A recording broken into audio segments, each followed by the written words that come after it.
think in terms of the Silver Award, it was a place on our journey, and it was a place actually for people like myself to just take a step back and reflect. Food for Life Awards have allowed us to do that, and they're quite rigorous, to be fair.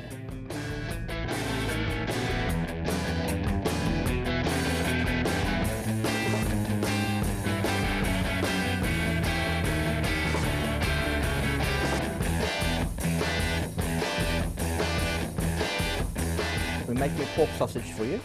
The same pork sausages that you have at your school. There we go. I'm going to quicken it up a little bit. That is immense. And if I take my knee off here, it should stop.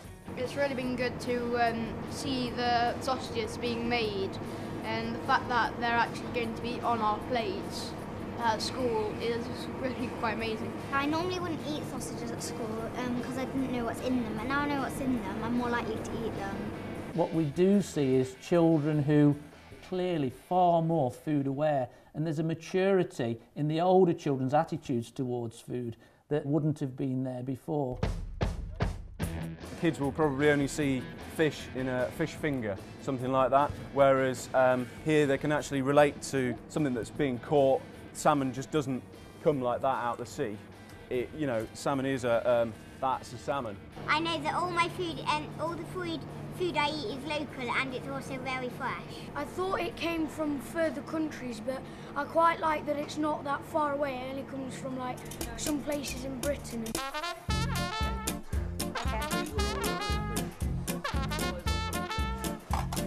There you go. Would you like any gravy? Well, it's a good thing for the children to see us, I think, and realise that we're still walking about and on our feet. It's very nice. It's nice to have the lads on the table with us and to see all the action in the dining room. Is there anything anybody wants? The older people learn that the younger people are decent people who help to make the world a better place, and the younger people learn just how interesting and complex and rich and enriching the older people are in the lives they've led, because they become friends. It's nice to know you. And Is it? We're all nice people, are we? Oh, that's good then, isn't it?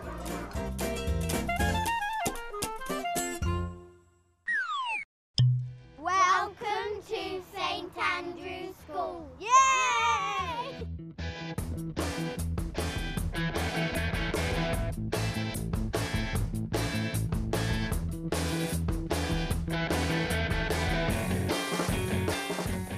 Teaching them about healthy foods and what's good for their body, how to look after themselves, maybe taste something that they've not tried before. We did fruit in our class last week, and some of the children haven't tried some of the fruit before, and it just encourages them to try different things.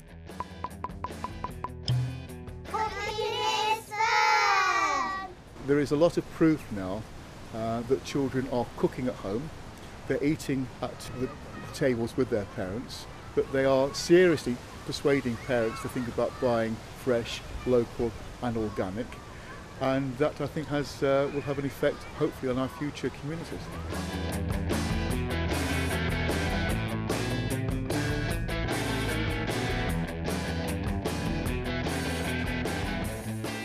Just do just a few holes each. I don't want you to do more than about 3 holes and then pass them on. I want a hole like that, and then maybe another one like that. Even though I don't have a big garden, I love to grow, and I'm happy that we're coming at Gardening Club. It's fun, and you get to do planting and everything.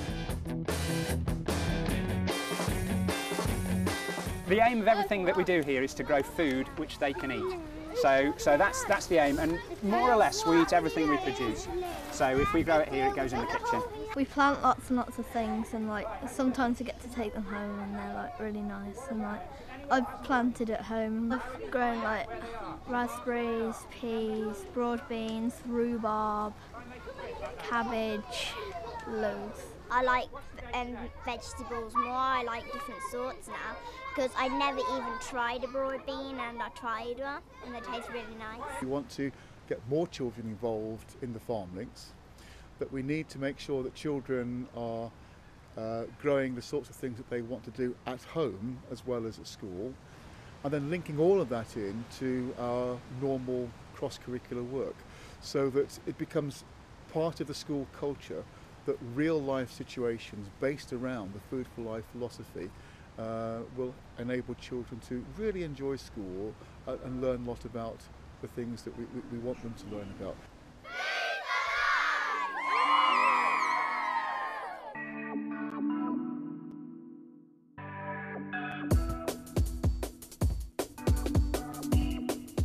Well, a lot of our learners have autistic spectrum disorder, and the benefits of Food for Life Award have been really far-reaching in that they are getting now far more choice within the dining room. They are able to grow their own food. It has a therapeutic benefit as well. And this one, we've even got a trailer, the new feeder plants. We'll be cutting those off, and that'll be a separate new plant. We have an enormous number of challenging learners here who are very anxious.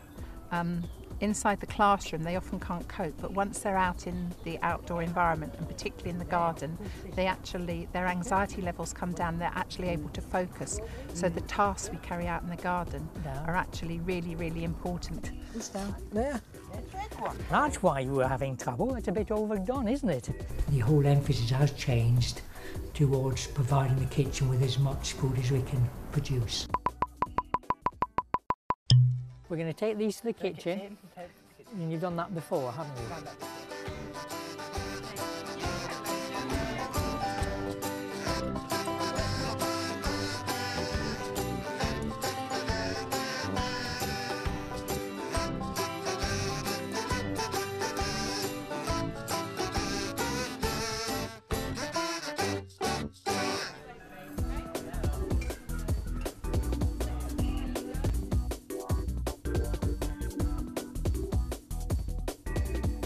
Our learners here need to be able to see the whole spectrum. So they need to be able to see how the food's produced, how it's cooked and then eating it, and then what happens to the waste products. Because if they don't see that, they just see everything in isolation, and it's impossible for them then to generalise the skills at home.